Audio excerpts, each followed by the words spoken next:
Gentleman yields. Chair recognizes Mr. Crow. Thank you, Chairman. Thank you, Chairman Milley and General McKenzie, for your service then and for coming voluntarily to testify and provide really important information to the committee and to the Gold Star families. And I join you in extending my condolences to the Gold Star families for making the ultimate sacrifice, a debt that certainly we can never repay. But we are trying the best to get answers for you. And I also want to extend my condolences to the over 2,400 other Gold Star families who weren't able to join us here today, whose families also made the ultimate sacrifice over the 20 years of this war. My criticisms of the withdrawal, the missteps and the problems are well documented. There were certainly issues that have to be addressed, and I've been very clear about that, and I've endeavored to get answers with my colleagues.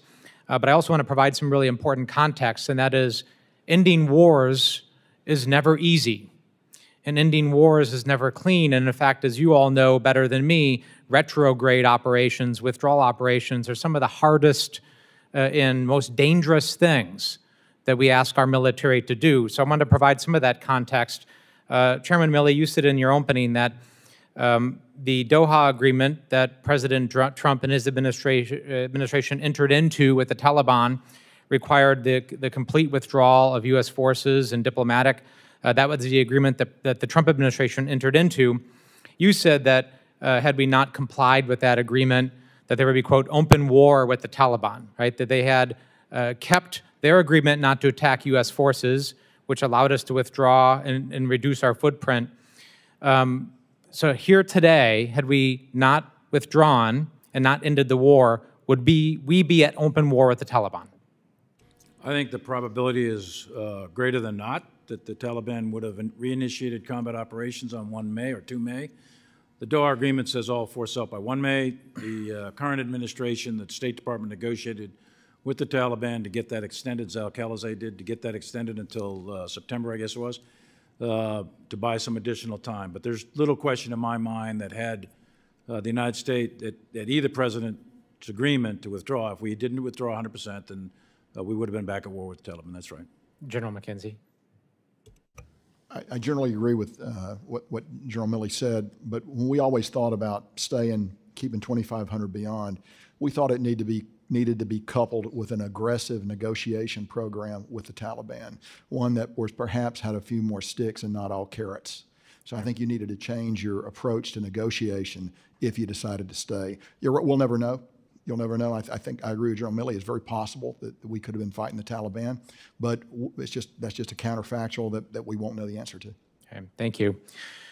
On the issue of a NEO, I actually was one of those voices that joined you and called for an earlier NEO. And that was something that I thought would have been better and could have led to a smoother evacuation, but not a perfectly clean one. Because NEOs are hard, and one thing I want to talk about is this issue of who we evacuate, right? You talked about getting counts on U.S. citizens, but the simple fact of the matter is the United States nowhere ever requires its citizens to register with the State Department, so in no instance do we ever fully know what Americans are on the ground in any situation. Is that correct?